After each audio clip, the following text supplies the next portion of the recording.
La parole est à notre collègue André Gattolin pour le groupe de La République En Marche. Oui, merci Monsieur le Président. Ma question s'adresse au ministre de l'Europe et des Affaires étrangères.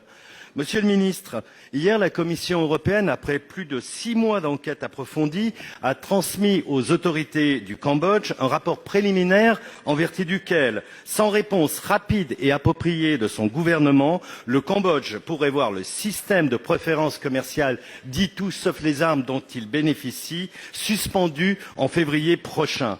Cette procédure de la Commission constitue une première dans le cadre de ce mécanisme d'aide au développement et nous tenons ici à le saluer.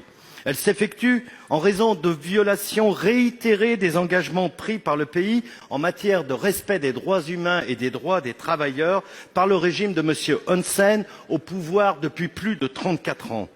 2 ans après la dissolution du principal parti d'opposition et suite aux élections de juillet de l'an passé, élections amplement contestées par la communauté internationale, le régime en place connaît une inquiétante dérive autoritaire qui contrevient au processus de démocratisation auquel il avait pourtant souscrit lors des accords de Paris en 1991 après la chute du régime Khmer Rouge.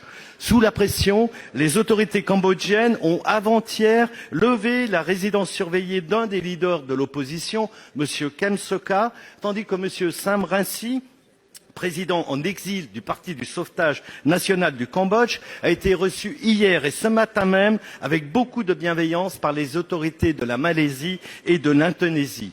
Ma question, Monsieur le ministre, est donc simple.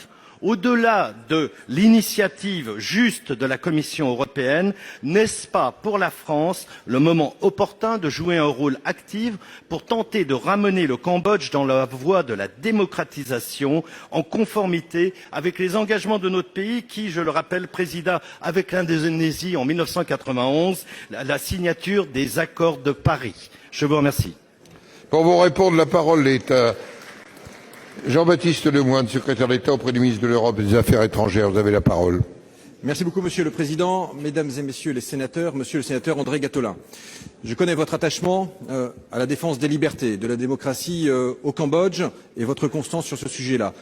Comme vous, nous sommes préoccupés par la situation. Et les élections législatives de 2018, vous le rappeliez, se sont déroulées dans des conditions qui ne sont pas bonnes, avec un parti d'opposition, le Parti du Salut National, qui avait été dissous, avec son leader qui avait été mis en prison. Et donc, face à cela, très clairement, nous ne pouvons pas rester inertes. Avec les Européens, nous avons donc déclenché cette enquête qui va nous permettre de prendre un certain nombre de décisions, de lever des préférences commerciales, parce que l'Europe, ce n'est pas seulement un marché. L'Europe, ce sont des valeurs. Et qui veut exporter en Europe doit aussi se conformer aux droits sociaux, aux droits des travailleurs, aux valeurs démocratiques fondamentales.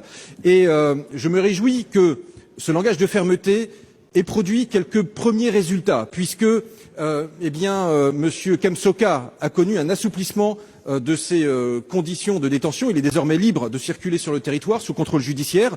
C'était un geste nécessaire. Il n'est pas suffisant. Très clairement, nous attendons du gouvernement cambodgien qu'il puisse initier un véritable dialogue pour reprendre un chemin qui soit crédible vers un régime démocratique. Et faute de quoi, si nous ne voyons pas de progrès, en février, nous serons amenés à le constater et à suspendre un certain nombre de préférences commerciales. Là encore, nous demeurons vigilants face à cette situation. Je vous le confirme. Merci, Monsieur le Ministre.